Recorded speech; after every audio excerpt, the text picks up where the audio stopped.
We talked about this one last time. I'm going to combine these two teams just because we did discuss them in the last cap or no cap, but I feel even more strongly about it. I think Portland is pretty legit. I know Dame re-injured his calf last night, but when he's healthy, I think you're seeing like a legitimate, like a team that is actually pretty competitive. And I could see them actually not even just making the playoffs, but I could see them like giving a team in the first round some troubles. Because again, they're pretty well balanced, and they don't even have who is eventually going to be their second best defender, Gary Payton III. He's not even there yet. So they have great defense in Jeremy Grant, Gary Payton. Is he the second? Yeah, he's the second, Yeah. right? Oh my Yeah. God, I said the third. Yeah, no, what am I talking about? Gary Payton, his dad. uh, other team I should have mentioned, I think they should look at Miles Turner too, because I think Nurkic is their biggest weak spot, like long term. Like he kind of limits what they can be just because he's kind of that plotting. He's like better Vucevic, basically, just barely better than Vucevic. That might even be questionable by some people.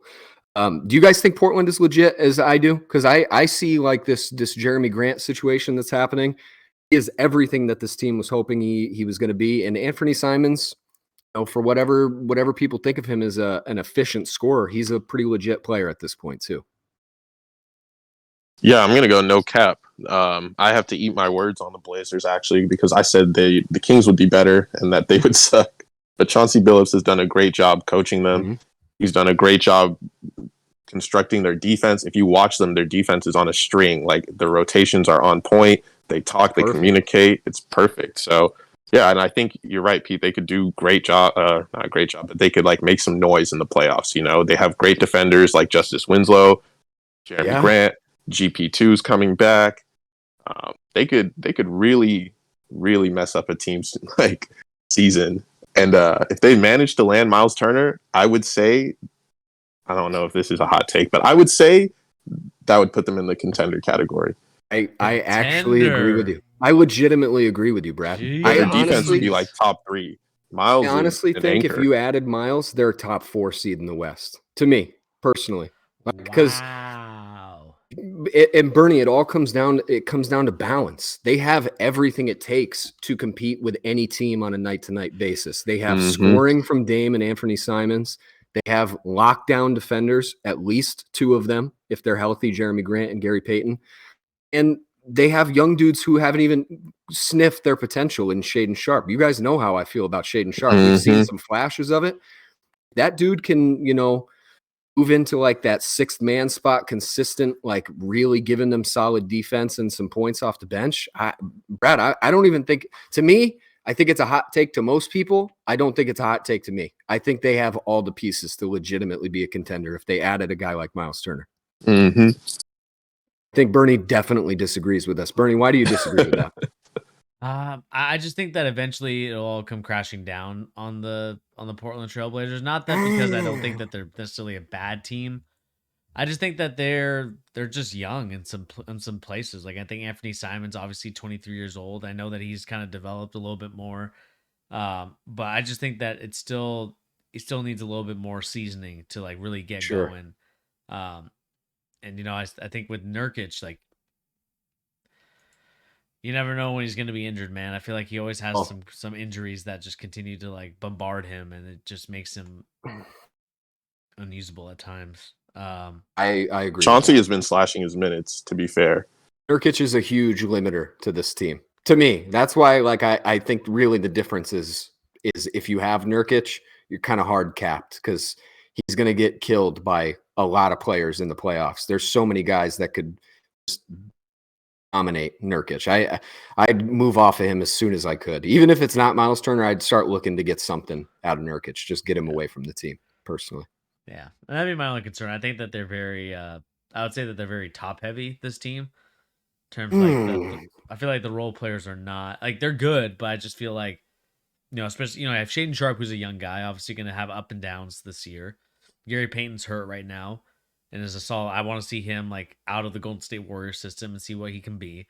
Little I like, but Wofford and Eubanks, I think that they're solid guys, but I think that it is a very, very tight, and if I could see by minutes, I think it's a very tight rotation, if I'm not mistaken.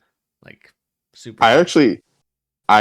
I mean, looking at their team, it's not too bad because I think they're pretty balanced. Yeah, shouting out Chauncey again. Think about his Pistons team that he played on. Like, it's almost like a future version of that team if they land Miles Turner. They have a lot of good guys who are good at what they do at each position. Even Eubanks has been good in his spot minutes. Oh, look, he leads the team in blocks. And like you have guys like Justice coming off the bench, and Justice is solid in his role. He makes, he plays defense, and same with Josh Hart. Shoots, plays defense, plays hard. I don't think they would need necessarily like a star to put them over that top because, I mean, they have Dame, but they wouldn't need another one. You said Simons is young, but they have Jeremy Grant, and we saw Jeremy Grant look like one of the best players in the series with LeBron and AD on both ends of the floor. So I think they could string it together. Yeah, I honestly think a lot of this, whatever your expectations of Portland are, whatever you think about them as a team, again, a lot of it hinges on what you think of Jeremy Grant as a player. Like, to me, I have very high feelings on Jeremy Grant, and it goes beyond even the fact that he's a Syracuse player. That's my guy. I've always rooted for him. I love him, but this dude is legitimately one of the best defenders in the NBA on a night in, night out basis. It's not like there's nights off for Jeremy Grant on defense, and can give you 35-point games here and there, right? Like, that is legit. And Bernie, I do agree with you. Like, Anthony Simons, if he's your two with a bullet and you need him to be your two, the team is not ready. I agree. Mm-hmm. Like, we saw it even in the Nets game. He got that Royce O'Neal tip in to win. That was all Anthony Simons' fault. He literally just let Royce O'Neal run to the basket without any means of stopping him or getting in his way. But this is where I've started to change my mind. All right. And part of the reason I was so down on Portland last year was because I thought Chauncey Billups was a really terrible coach, but it's still, it's a small sample size this season of them having success, but this is the difference. One of the reasons I felt like Chauncey Billups was not working as a coach last season for them was because specifically on defense, what he was trying to do did not work with the roster they had. He's trying to do all these, this pressing and like really aggressive defense. They don't have those guys. And Nurkic especially is not that dude. That is so poor for Nurkic as a player that it makes Nurkic stick out like a sore thumb with that defensive scheme. Yeah. Now they have the players to actually fit that. Shaden Sharp is going to grow into it. And like Brad said, like Justice Winslow is a backup guy, fits that mold. Even Nas Little. I like Keon Johnson too. Keon Johnson is like your 7th or 8th man off the bench is not a bad thing to have. Like, I know it's not like he averages like 3 points or something, but he's only been in the league 1 year. Like, he's another young dude who has some talent to grow into something. So I like Portland. I like Chauncey Billups. And I actually, more than anything, I like a lot of what they did this offseason, way more now than I did when they did it, Yeah. Like, I like a lot of it.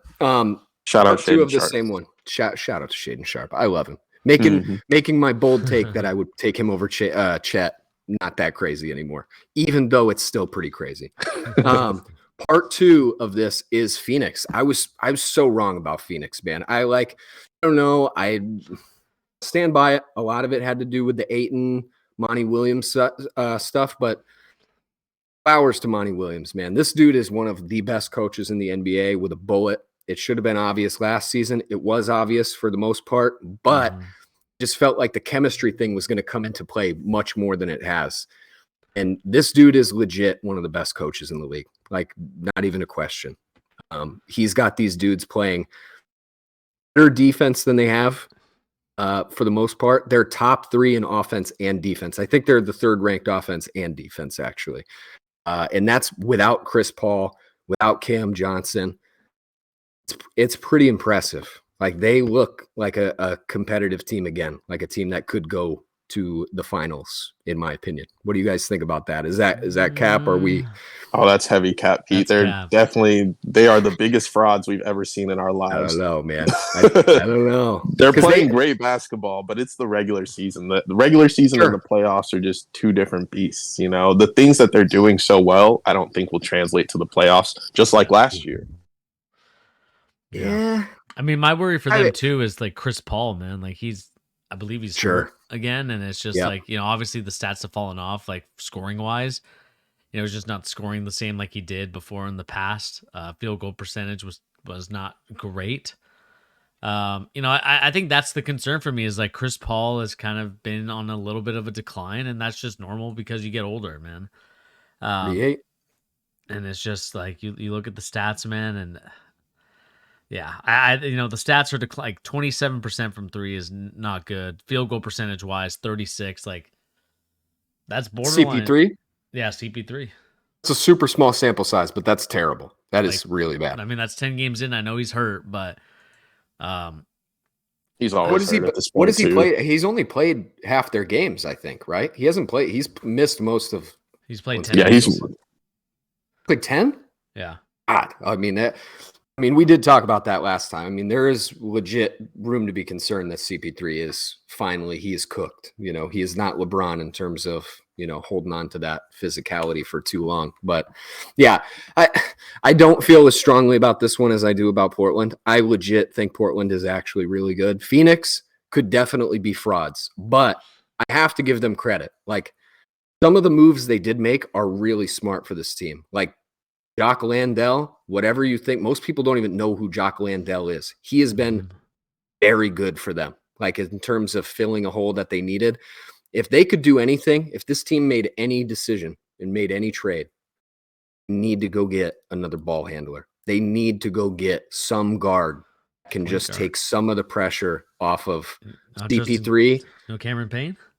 I mean, campaign is fine, but he can't be your guy. He just can't be. You have to go do something. I heard Kevin O'Connor of The Ringer was bringing up Bogdanovich from the Hawks as somebody they should look at. I think that's super interesting for them. That's a nice little scorer, somebody who could actually take pressure off of CP3, like I'm saying. They could go get a solid point guard. It would be pretty big for them. They really need it because like you're saying, Bernie, you have no clue what you're getting with CP3 for the rest of this season. You have no clue. Now, and you don't know most seasons. Even when he was in his prime, you didn't know what you were going to get in down the stretch. So it's even more worrisome. I would borderline more concerned. I would go get a guard and just sit CP3 as much as I can for the regular season. Just, hey, need you for the playoffs. We'd rather see that come then. You know, bring that intelligence that you have onto the court then, and it'll be interesting to see what they do. But I still am not sure if Ayton is like the long-term, like he's a long-term member of this team.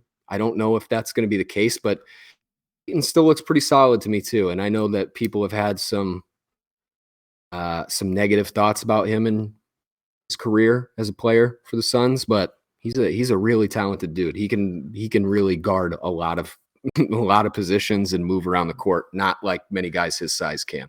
Yeah. All right, last one.